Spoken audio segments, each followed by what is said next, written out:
नमस्कार, मैं हूं अंजलि और आप देख रहे हैं वीबीडी भारत न्यूज। तो चलिए शुरुआत करते हैं आज की बड़ी खबर से।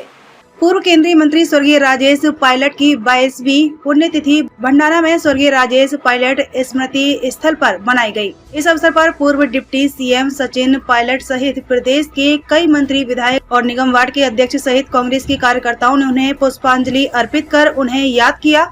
इस अवसर पर मीडिया से रूबरू होते हुए सचिन पायलट ने कहा कि हमें स्वर्गीय पायलट साहब के आदर्शों पर चलना चाहिए।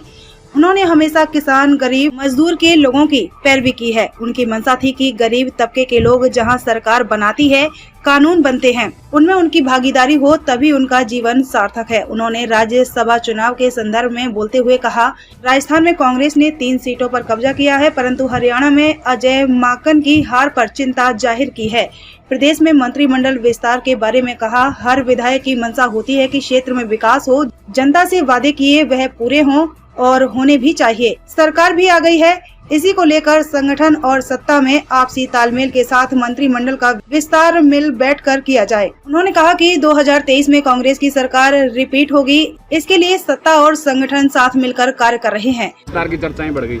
ऐसा है, जो भी चर्चा होगी भविष्य में उसको AICC, प्रदेश के इकाई, सरकार और सोनिया जी मिलकर चर्चा करेंगे आपस में, क्या आगे वाले समय में क्या कदम उठाना है। आने वाले चुनाव में आपकी भूमिका क्या रहेगी? मैं आपको कई बार पहले भी कह चुका हूं कि 30 साल से कभी कोई पार्टी रिपीट राजस्थान में नहीं हो रही है, और ऐसा नहीं है कि बाकी राज्यों में कांग्रेस सरकार रिपीट नहीं होती हैं। राजस्थान में हम लोग सरकार बनाते हैं लेकिन अगली बार हार जाते हैं, तो इस बार हम लोगों को निश्चित रूप से सरकार बनानी है।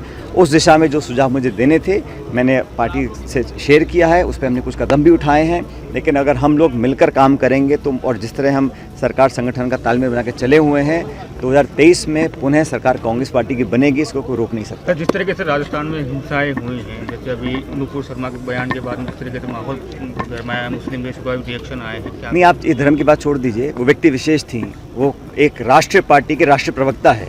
उन्होंने जो स्टेटमेंट दिया, जो देश में विरोध करते थे उस स्टेटमेंट का, तब तो सरकार के सर पे जूं नहीं रहेंगी, लेकिन जब दुनिया के बाहरी देशों ने दबाव बनाया तब जाके कदम उठाया।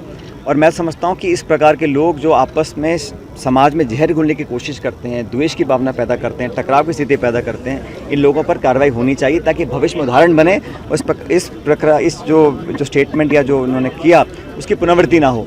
भारतीय जनता पार्टी चाहती है कि आज जो कश्मीरी पंडितों का नरसंहार हो रहा है, आज जो महंगाई बढ़ रही है, आज जो बेरोजगारी बढ़ रही है, किसान तड़प रहा है, उस पर चर्चा ना हो और धर्म और मंदिर मस्जिद पे चर्चा हो, ये भाजपा चाहती है। लेकिन जनता समझदार है, वो चाहे मुँह से कुछ बोले ना, लेकिन वो समय आने पर सही निर्णय लेने वाली है। केंद्र सरकार 8 सालों का जश्न मना रही है। जश्न मनाने को है क्या, मुझे बताइए। भाजपा की सरकार 2 बार पूर्ण बहुमत की सरकार बनी है। राजस्थान में हम लोगों ने कहा कि हमारी जो आपने खुद प्रधानमंत्री जी ने घोषणा की थी कि ERCP को वो एक राष्ट्रीय परियोजना बनाएंगे।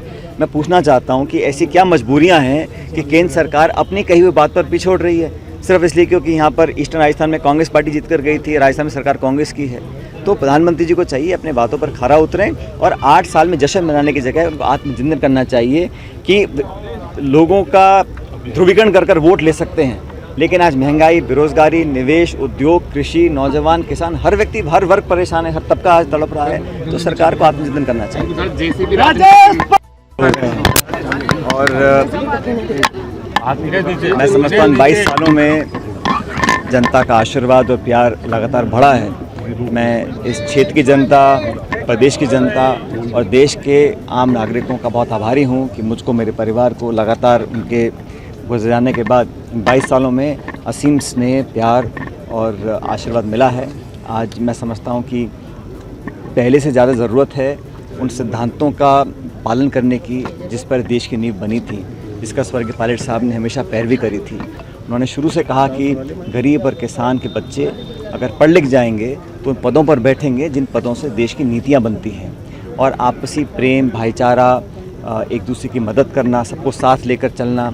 और इस देश में जब तक हम गांव में रहने वाले जो किसान वर्ग के लोग हैं, पिछड़े वर्ग के लोग हैं, मेहनतकश लोग हैं, उन लोगों के जीवन को बेहतर नहीं बनाते हैं, मैं समझता हूँ देश वास्तविक तौर पर एक विकसित देश नहीं बन सकता।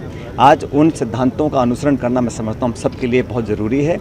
हम सब साथी आज प्रण लेते हैं कि पायलट साहब ने जो कहा और किया अपने जीवन में, एक स्वच्छ छवि, एक जनता के बीच जुड़ाव रखना, और सिर्फ 20 साल राजनीति उन्होंने करी थी। उन 20 सालों में बहुत से लोगों को उनके जीवन को छुआ और मैं उम्मीद करता हूँ।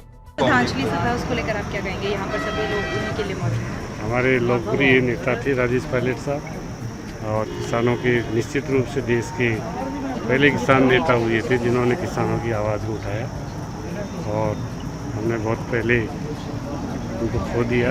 अगर आज होते निश्चित रूप से किसानों की जो परिस्थितियाँ हैं और उसमें बहुत इजाफा होता और उनको कार्य उनके कामकाज सबको याद रहेंगे। ऐसे लोकप्रिय नेता बहुत ही कम होते। राजेश पायलट जी अपने आप में एक मिशन थे किसानों के लिए, गरीबों के लिए, ज़रूरतमंदों के लिए और आज उनकी पुण्यतिथि है। हम सब लोगों के लिए अनफॉर्चुनेट पार्ट है कि एक हमारे बहुत बड़े नेता आज हमारे बीच में नहीं है जिन्होंने इस देश को दिशा दी और ख़ास तौर से अगर दौसा ज़िले की बात करूं तो पहचान हमारी राजेश पायलट जी के नाम से हुई, ज़िला बना और राजेश पायलट जी के नाम से न सिर्फ देश में पूरी दुनिया में दौसा अपनी एक अलग पहचान कायम कर पाया। उन्होंने हमेशा गरीबों की, किसानों की आवाज़ बनने का प्रयास किया और आज भी इस देश का हर किसान राजेश पायलट जी को अपनी भावभीनी श्रद्धांजलि देता है। मैं भी अपनी श्रद्धांजलि देना चाहूँगी और मुझे याद है कि जब हम एक यूथ कांग्रेस के छोटे से कार्यकर्ता के रूप में उनके साथ में अपनी राजनीतिक शुरुआत मैंने की, उनके साथ मुझे कार्य करने का मौका मिला। हमारे ज़िले के लिए ख़ास तौर से बहुत बड़ी क्षति रही है राजेश पायलट जी का देहांत होना। उनकी आत्मा, उनके विचार हमारे साथ जुड़े हुए थे, इसीलिए अंतिम सांस भी उन्होंने दौसा ज़िले की इस धरती के ऊपर।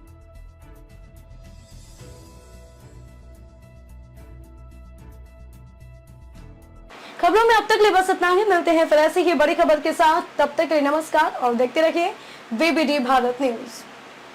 अगर आपको हमारी वीडियो पसंद आई हो तो लाइक, कमेंट व शेयर करें और ऐसे ही खबरों से जुड़े रहने के लिए आप हमारे YouTube channel VBD Bharat news को सब्सक्राइब कर बेल आइकन को प्रेस करें।